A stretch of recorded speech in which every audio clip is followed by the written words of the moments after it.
ಸಂಬಂಧ ಅನ್ನೋದನ್ನ ತಿಳ್ಕೊಳ್ಳೋದೇನೆ ಹೋಗಿ ಅಂಥವ್ರ ಹತ್ರ ಬಲಿಯಾಗಿರ್ತಕ್ಕಂಥದ್ದು ಸಾಕಷ್ಟು ನಿದರ್ಶನಗಳನ್ನು ನೋಡಿದ್ವಿ.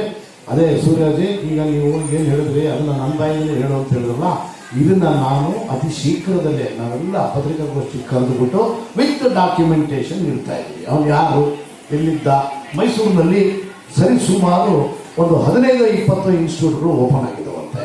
ಅವ್ರು ಯಾರು ಅನ್ನೋದೇ ಗೊತ್ತಿಲ್ಲ. ಎಲ್ಲ ಕಾಂಟ್ಯಾಕ್ಟ್ ನಂಬರ್ ಕೊಡೋದು, ನಟ ನಟಿಯರು ಬೇಕಿದ್ದರೆ ಸಂಪರ್ಕಿಸಿ, ನಿಮ್ಮ ಮಕ್ಕಳು ನಟರಾಗಬೇಕಾ, ನಟಿ ಆಗಬೇಕಾ, ಹಾಗಾದ್ರೆ ಕಲಾವಿದರಾಗಬೇಕಾ, ಸಂಪರ್ಕಿಸಿ ಅಂತ ಹೇಳ್ಬಿಟ್ಟು ಇನ್ಸ್ಟಿಟ್ಯೂಟ್ ಮಾಡಿಕೊಂಡು ಬೇಕು. ಬರೀ ದುಡ್ಡ ಲೂಟಿ ಮಾಡೋ ಉದ್ದೇಶಕ್ಕೋಸ್ಕರ ಅವನ್ನೆಲ್ಲ ಮಾಡ್ತಾ ಇದ್ದಾರೆ. ದಯಮಾಡಿ ಇಲ್ಲಿ ಸೇರಿರ್ತಕ್ಕಂಥ ಪೋಷಕರು ಯಾವುದೇ ಆ ಥರದ್ದು ವ್ಯವಸ್ಥೆ ಇತ್ತು ಅಂದರೆ ಹ್ಯಾಟ್ರಿಕ್ ಸೂರ್ಯ ಅವ್ರನ್ನ ಕಾಂಟ್ಯಾಕ್ಟ್ ಮಾಡಿ. ಇಲ್ಲಾಂದರೆ ನಮ್ಮ ಡೈರೆಕ್ಟರ್ಗಳಿದ್ದಾರೆ, ನಮ್ಮ ನಿರ್ಮಾಪಕರ ಸಂಘ ಇದೆ, ವಾಣಿಜ್ಯ ಮಂಡಳಿ ಇದೆ, ಹಿರಿಯರು ಯಾರಿದ್ದಾರೋ ಸಿನಿಮಾಗೆ ಸಂಬಂಧಪಟ್ಟವರು, ನಮ್ಮ ಮಳವಳ್ಳಿ ಸಾಹಿತ್ಯ, ಪ್ರತಿಯೊಬ್ಬರಿಗೂ ಅಂಥವ್ರನ್ನ ಕನ್ಸರ್ನ ತಗೊಂಡು ಮಕ್ಕಳನ್ನ ಅಂಥ ಜಾಗಕ್ಕೆ ಒಳ್ಳೆ ಪ್ರೋಟೀನ್ ಹಾಕ್ರಿ ಅನ್ನೋದಷ್ಟೇ ನನ್ನ ಉದ್ದೇಶ. ನನಗೆ